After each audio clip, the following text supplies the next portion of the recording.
ఆనాటి ప్రభుత్వం పైన ప్రత్యేకంగా టీటీడీ వ్యవహారాలపైన చాలా స్పష్టమైన ఆరోపణలు చేస్తాం జరిగింది. ప్రధానమైన ఆరోపణ భక్తుల్ని ఏకంగా దేవుడికి దూరం చేశారు. ఏ ప్రభుత్వం చేయని విధంగా అన్ని ఛార్జీలు విపరీతంగా పెంచారు. సామాన్యులు వెళ్ళి భక్తుల దగ్గర దర్శనం చేసుకునే పరిస్థితి లేకుండా చేసింది ఆనాటి వైకాపా ప్రభుత్వం. అంతేకాదు ప్రజలందరూ సోషల్ మీడియాలో కానివ్వండి, మీడియా మిత్రుల ముందర కానివ్వండి, ఆనాడు చాలా స్పష్టంగా చెప్పారు, అన్నదానంలో నాణ్యత లేదు, తిరుమల లడ్డూలో నాణ్యత లేదు, లడ్డు సైజు కూడా పడిపోయింది అని చాలా స్పష్టంగా ప్రజలు భక్తులు ఆనాడు మాకు చెప్తాం జరిగింది. నేను పాదయాత్ర చేస్తున్నప్పుడు చంద్రగిరి నియోజకవర్గంలో ఏడుకొండల వైపు చూసి ఆనాటి ముఖ్యమంత్రి జగన్మోహన్ రెడ్డి గారు చెప్పా, ఏడుకొండల జోలికి వెళ్ళొద్దు, మీరు సర్వనాశనం అవుతారని.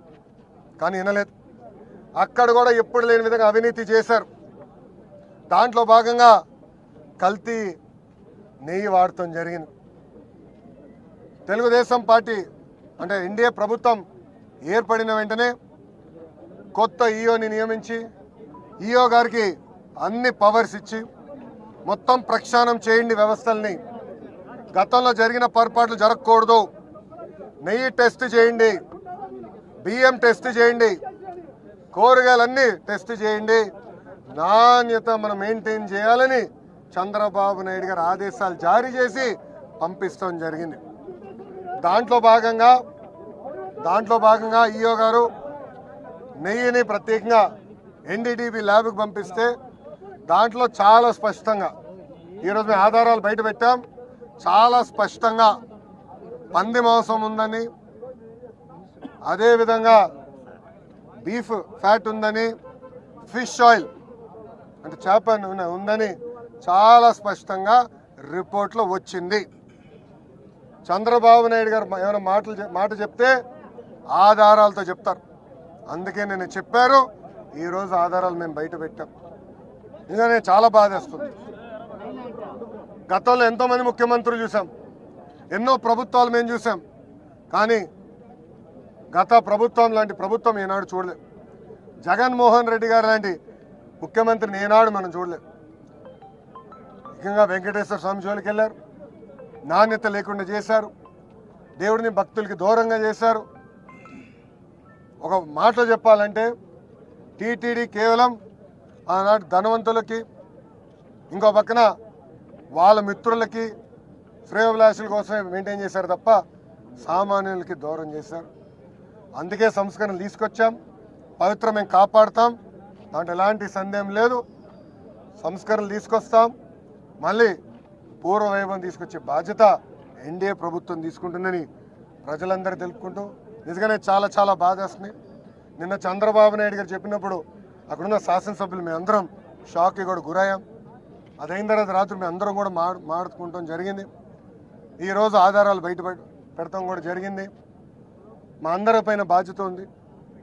ఆ పవిత్రతను కాపాడాలి, ప్రక్షాళన చేయాలి, నాణ్యత మెయింటైన్ చేయాలి. ఆల్రెడీ ప్రజలందరూ తెలుసు, భక్తులందరూ తెలుసు.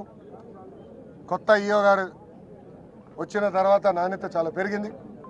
మెరుగైన సదుపాయాలు భక్తులకు అందిస్తున్నాం.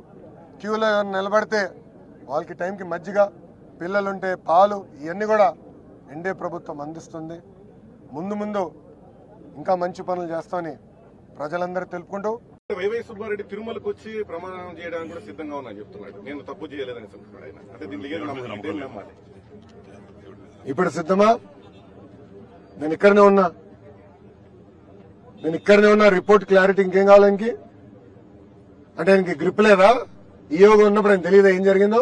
ఆనాడు ఏం చెప్పారండి వైవి సుబ్బారెడ్డి గారు ఒక మీటింగ్ లో?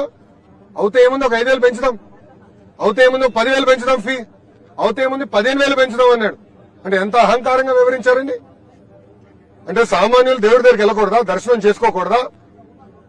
అంటే అడ్డగోలుగా అన్ని పెంచేస్తే సామాన్యులు ఇబ్బంది పడేదానిక? ఆ వీడియో కూడా బయటకు వచ్చింది, మీడియా మిత్రులందరి దగ్గర ఉంది ఆ వీడియో. నేను సూటిగా ప్రశ్నిస్తున్నా, అది చెప్పింది అవునా కాదా? ఎస్, నేను తిరుపతిలో ఉన్నా, రండి, నేను ప్రమాణం చేశాను, నేను సిద్ధంగా ఉన్నా, దాంట్లో ఎలాంటి సందేహం లేదు. ఇంకా రిపోర్ట్లు వచ్చిన తర్వాత నేను భయపడాలండి? చాలా క్లారిటీగా ఉంది. వైవి సుబ్బారెడ్డి గారు కూడా నేను సూటిగా ప్రశ్నిస్తున్నా. గతంలో మీరు ఇలానే పింక్ డైమండ్ రాజకీయాలు చేశారు. ఆనాడు ప్రత్యేకంగా నా పైన మా ముఖ్యమంత్రి చంద్రబాబు నాయుడు గారి పైన ఆరోపణలు చేశారు. దేవుడు పింక్ డైమండ్ ఏదో దొంగలిచ్చామని. ఏమైంది స్వామి అది? 5 సంవత్సరాలు మీరు ఏం పీకారని అడుగుతున్నా. అంటే రాజకీయం చేస్తాం తప్ప పవిత్రత కాపాడతాం మీకు తెలీదా అని సూటిగా వైవి సుబ్బారెడ్డిని నేను ఈరోజు ప్రశ్నిస్తున్నాను.